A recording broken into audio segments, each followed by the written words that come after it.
ഇപ്പോൾ മുൻ കേന്ദ്രമന്ത്രി വി മുരളീധരൻ മാധ്യമങ്ങളെ കാണുന്നു. ഈ രംഗത്ത് സുതാര്യത വേണമെന്ന് പറയുന്ന ആളുകളാണ്.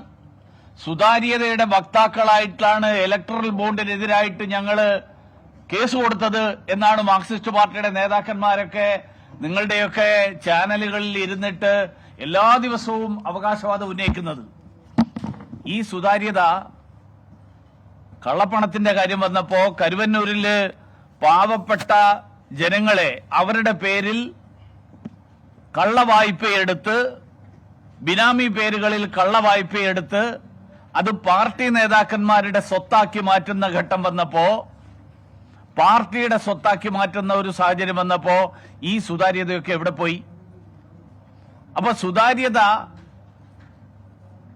ജനങ്ങളോട് പറഞ്ഞ് വീമ്പ് പറയാൻ നല്ല ഒരു ആശയമാണ്, നല്ല മുദ്രാവാക്യമാണ്. പക്ഷെ അത് സ്വന്തം പാർട്ടിയുടെ കാര്യത്തിൽ നടപ്പിലാക്കാൻ മാർക്സിസ്റ്റ് പാർട്ടിക്ക് സാധിക്കുന്നില്ല എന്ന് മാത്രമല്ല, ഇപ്പൊ ഏറ്റവും ഒടുവിൽ പുറത്തു വന്നിട്ടുള്ള വിവരങ്ങൾ കള്ളപ്പണവും കള്ളനോട്ടും മാത്രമല്ല, കൊട്ടേഷൻ അടക്കം മാർക്സിസ്റ്റ് പാർട്ടിയുടെ നേതാക്കന്മാർ ഏറ്റെടുത്ത് നടത്തുന്നു എന്ന് ആ പാർട്ടിക്കകത്ത് തന്നെയുള്ള ആളുകൾ വിളിച്ചു പറയാൻ തുടങ്ങിയിരിക്കുന്നു.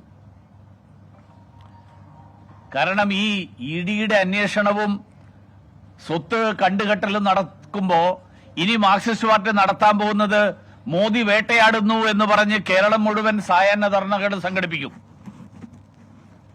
അതിനു മുൻപ് ഈ ചോദ്യങ്ങൾക്ക് ഉത്തരം പറയണം. മോദി വേട്ടയാടുന്നു എന്ന് പറഞ്ഞ് നിലവിളിക്കുന്നതിന് മുൻപ് ഈ കണക്കുകൾ എന്തുകൊണ്ട് തെരഞ്ഞെടുപ്പ് കമ്മീഷനും ഈ നാട്ടിലെ നിയമപ്രകാരം ചെയ്യേണ്ട കാര്യങ്ങൾ ചെയ്യാതിരുന്നു എന്നുള്ളത് വിശദീകരിച്ചതിന് ശേഷമാണ് മോദിയുടെ കേന്ദ്രമന്ത്രി വി മുരളീധരൻ സംസാരിക്കുകയായിരുന്നു. കരുവന്നൂർ ഇഡിയുടെ നടപടികളുമായി ബന്ധപ്പെട്ടായിരുന്നു അദ്ദേഹത്തിന്റെ സംഭാഷണം.